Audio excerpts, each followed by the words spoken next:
slowdown. 5.4% GDP growth in the second quarter. Now, this is a 7-quarter low. You've got retail inflation at 6.2%, CPI at 4.8%.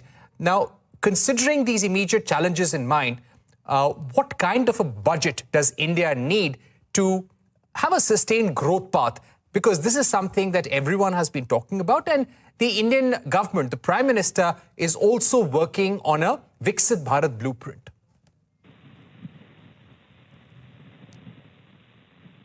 Rajni Sinha, can you hear me? Yes. So, talking about the budget, I would say that one near-term fix that I can think of is that the government needs to focus on consumption boost. Because if we see in the last few years, the government's focus was on capex, and that has helped India record high growth. But if you're looking at now sustaining growth, I think some form of consumption stimulus is also required. So in that sense, I feel in the upcoming union budget, if the FM looks at, some kind of cut in personal income tax by, say, around 5%, the total income tax liability across all tax slabs, that should help boost consumption sentiments, consumer sentiments and consumption spending. But over a longer period of time, if I talk about our aspiration of being a developed country, for that, I think there are some other aspects that we need to focus on. And one, I think, very critical aspect in that is increasing the rural income. Given that more than 60% of India's population lives in rural area, if, the government policies or measures are able to increase the rural income, that can really be the game changer. And this is where I feel the focus should be on improving agriculture productivity. There's a lot that's happening on technology front. There should be, incentives given for adoption of technology in agriculture sector also. So in that sense, the fund, something like Agri Accelerator Fund that we have, there should be further support given to that. There should be support given to schemes that encourage farmer-producer organization. So I think these kind of measures are required to further give a boost to rural income. Apart from that, I would like to add even, announcing measures to boost agri-allied sectors like agri-processing, livestock, horticulture. These things will not only help absorb some of the workers from agriculture to these agri-allied sectors, but will also help improve labor productivity and rural income. Right. Let me also get in Madhavi. Yeah. Please, Ms. Sinha, please stay with us. Thank you for giving us those opening remarks. We'll return to you in a few seconds from now. Let me get in Madhavi Arora as well. Madhavi Arora, what are the immediate challenges you see from the Q2 GDP numbers? Do you feel this is a temporary blip on the phenomenon, or there are some key and serious issues in the economy which need addressing, even though we are talking about a long-term blueprint, a long-term high-growth trajectory for the economy? Hi, Parikshit. Well, I think for the Indian economy at this point in time, and something which has probably been the case last 1 year specifically, has been absence of the private economic agents, and that's not coming back any sooner. Probably the next 6 to 9 months or even longer, you'll probably see a very lagged response by private economic agents, be it consumption or investment. And, the policymakers have been, very categorical in terms of their spend. They've been very focused on a capital expenditure spend versus revenue expenditure, at least at the center's end, if not at the state's end. But at this point in time, if you look back and see the response the private sector has had been very, very tepid as far as the private capex is concerned, which sort of makes us believe that the private capex will only probably take off only when you're seeing private consumption really take off. And sitting today, what we're seeing is that even though rural is seeing some cyclical uptick in consumption, it's still pretty early signs, and rural income still hasn't really reached the pre-demon level, forget the pre-COVID level. It has actually been decimated since demonetization. But the urban segment, which had seen an uptick in income in the upper middle strata post 2021, has been secularly coming off on account of moderation in sectors like IT and BFSI wages in general, which has really hit that the middle income and the upper middle class income bracket. To that extent, I think urban income and urban consumption also is looking to be a concern, and which generally it has sort of come off with a lag, but I don't think that it'll immediately sort of see a V-shaped recovery either, which means that the private consumption could remain, a little bit of a laggard in terms of an uptake. It'll be probably tepid, it'll be very sluggish, which also will rub off private consumption, even though there has been a consistent policy effort on account of center to increase their own capital expenditure to crowd in private capital expenditure, which has not really happened. At the same time, you're also seeing states who have been little, hesitant with regard to their own capital expenditure. So overall, policymakers' combined capital expenditure hasn't really seen a big uptick, to be very honest. But center clearly has been focused on urban infra in sectors like defense, road, railways, etc., and wherein the policy focus has clearly been more towards improving the productivity multiplier via these sectors. But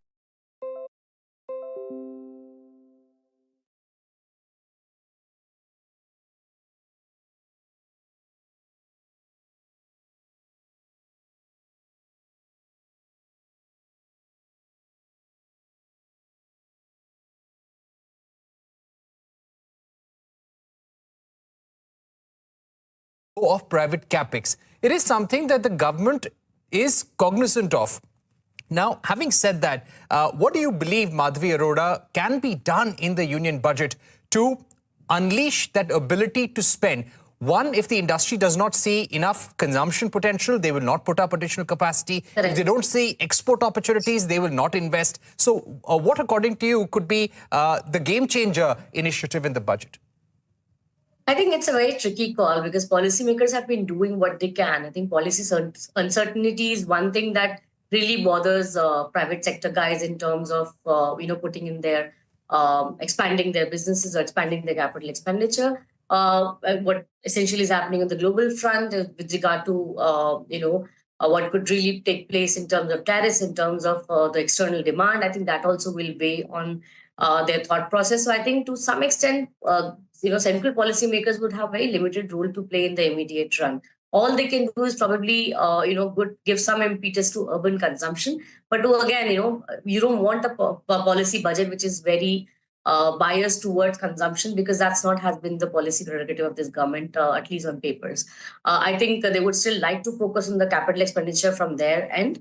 To that extent, I think the only way they can really improve the consumption side is to probably incentivize businesses or employment in some sense to increase the income capacity of the urban sector and the rural sector as well, rather than giving any free doles to urban or rural segment by increasing RevEx via non-merit subsidies. I think that is something that I would not recommend this government to do, which is what we're seeing at the state level.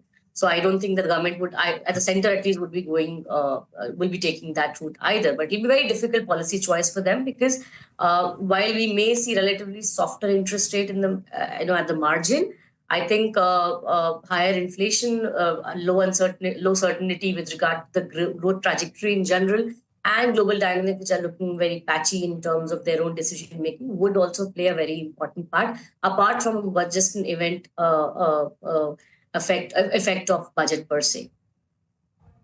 Right. Rajesh Sinha, when we speak about a Viksit Bharat, and we hear that this was the big priority at this meeting as well, but when we speak about having a developed country by 2047, economists are unanimous on the view that you need a 8 to 9% growth, year after year, consistently, to achieve the status of a developed country by 2047. Now, keeping that challenge in mind, how do we ensure that the relevant sectors of the economy fire all cylinders? So, absolutely correct. If we want to sustain high growth over a longer period of time, we have to see to it that, some of our sectors continue to do very well.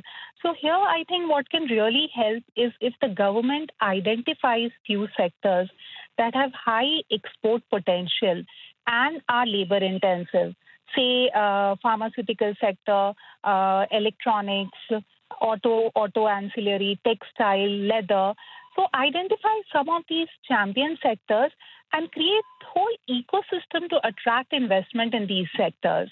And this could be in the form of growing the already existing clusters, industrial clusters, or, coming up with new clusters which has the entire, high quality in infrastructure, backward and forward linkages to ensure that we are able to attract investment in these sectors. And at the same time, the government has to see that the supply chain movement is eased, in the sense that if there is need to reduce import tariff to make some of these exports more competitive, then those items should be identified.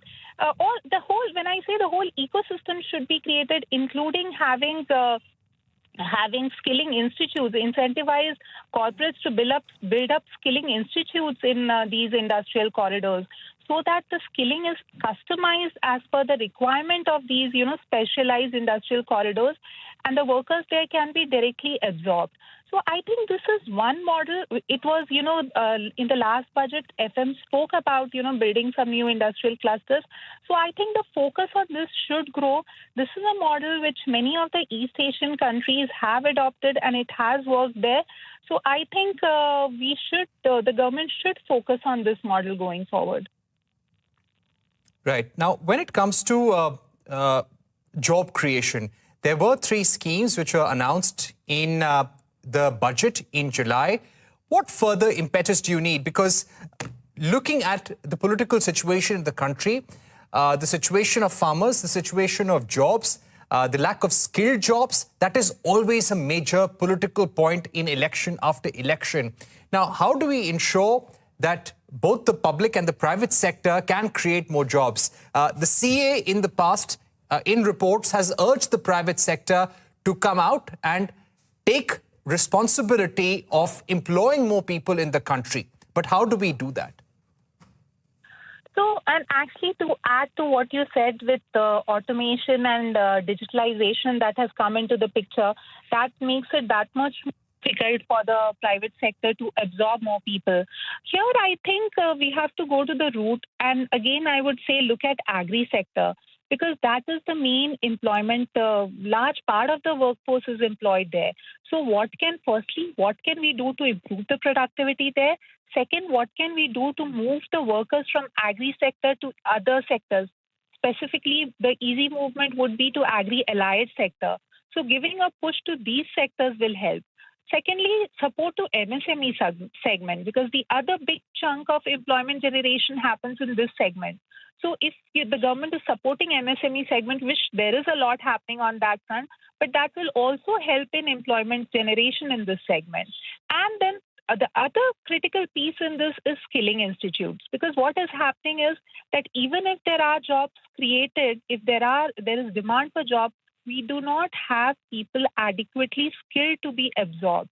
So in that sense, the entire focus has to be on skilling and vocational education, because right now what's happening in our country is we have a lot of workforce, young people coming out from colleges with the graduate degree, which is actually of no use, because we still in our country have this kind of stigma around vocational education and skilling, which needs to go.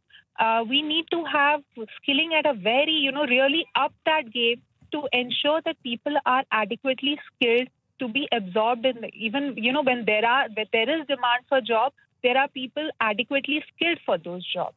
So I think these are a few of the areas that we need to focus on.